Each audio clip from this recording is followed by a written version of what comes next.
Le musée a été créé par, entre autres, Louis Lecomte, au départ d'une exposition temporaire pour une grande exposition internationale sur l'histoire militaire de la Belgique. Vu le relatif succès de cette exposition de 1911, on a décidé de conserver les collections et on les a installées à partir de ce moment-là au musée, enfin à l'ancienne abbaye de la Cambre.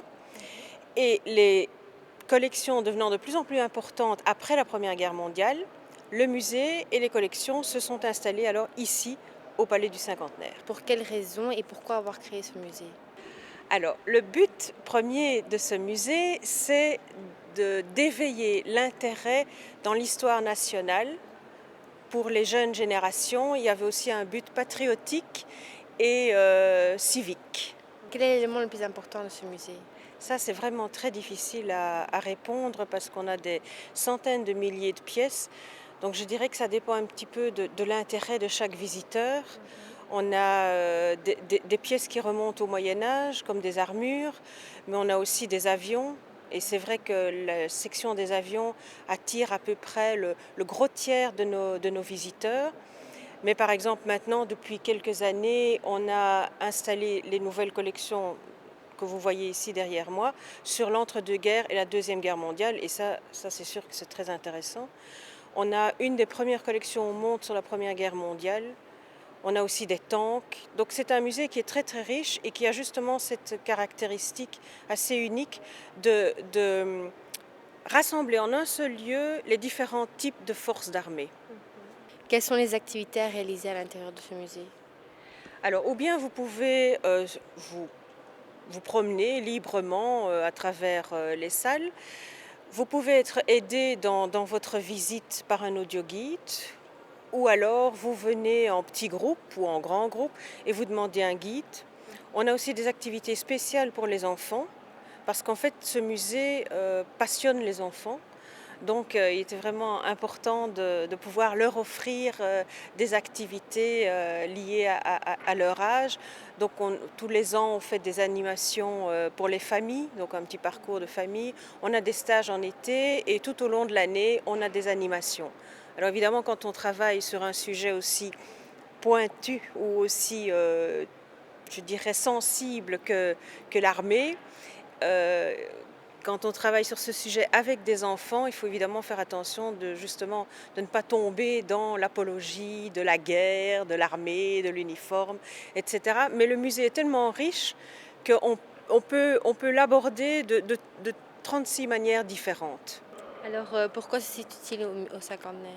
Parce que ce sont des très beaux bâtiments et que quand Louis Lecomte a voulu déménager les collections qui devenaient trop à l'étroit à l'abbaye de la Cambre, eh bien, un des grands bâtiments qui était libre à l'époque, c'était le palais du Cinquantenaire. Donc, il a réussi à s'établir ici. D'où proviennent tous les objets de ce musée? Alors, la provenance est très variée.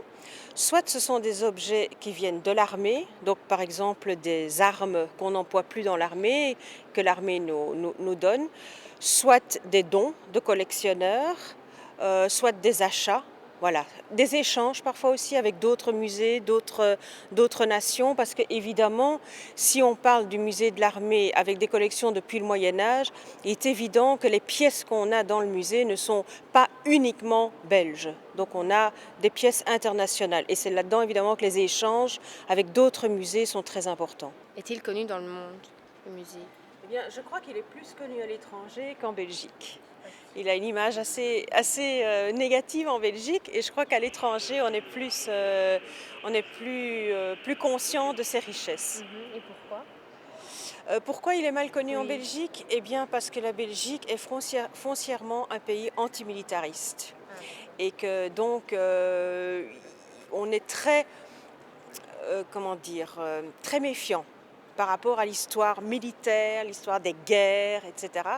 Et on ne se rend pas toujours compte que le musée de l'armée, ben, ça raconte aussi des hommes et des femmes qui ont souffert des guerres et que ça concerne finalement tout le monde et encore toujours. Combien de temps a-t-il fallu pour tout organiser?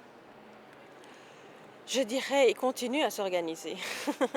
Donc le musée est en réaménagement constant. Parce que si vous traversez les salles, vous verrez qu'elles sont très différentes les unes des autres et qu'il y en a qui ont vraiment besoin d'un fameux coup de balai et de rafraîchissement. De quelle guerre nous parle ce musée? Alors en fait, il parle de toutes les guerres et de toute l'évolution technologique depuis le Moyen Âge jusqu'à nos jours. Y a-t-il des objets récents? Des objets récents, oui, mais qui ne sont pas nécessairement exposés aujourd'hui parce que nous devons encore aménager finalement les salles qui traitent des conflits les plus contemporains. Mais on a par exemple un avion F-16 qui est toujours employé aujourd'hui par la force aérienne belge. En peu de temps, quelles seraient les choses les plus importantes à voir?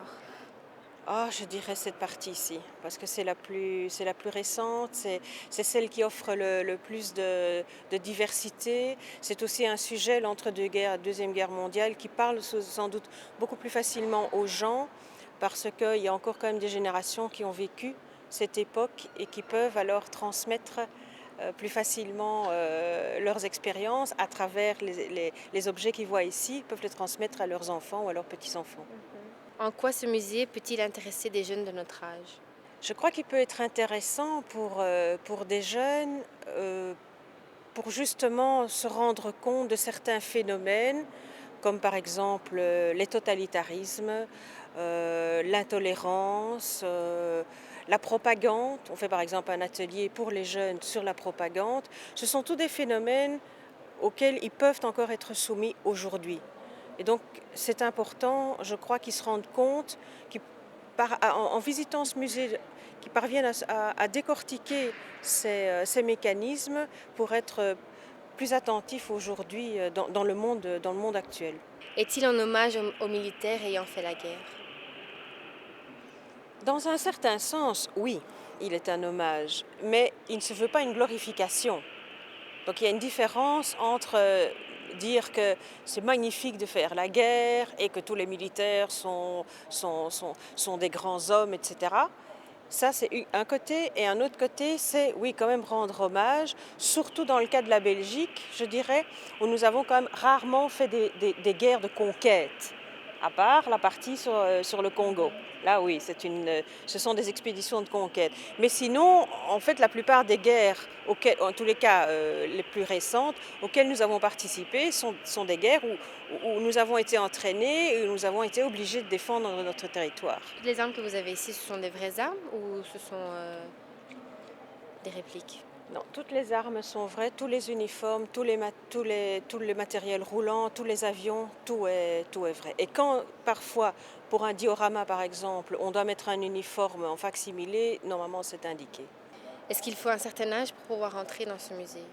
Non, parce qu'on a des enfants qui ont 3 ans qui viennent, mais il est évident un enfant de 3 ans va plutôt être attiré par les avions et qu'il va peut-être être un peu plus difficile de lui montrer l'entre-deux-guerres, les problèmes politiques et économiques et sociaux de cette époque. Donc je crois que pour tous les âges, il y a des choses intéressantes à montrer dans le musée, mais on ne peut pas voir tout à tout âge. Y a-t-il des choses qui peuvent choquer les plus jeunes?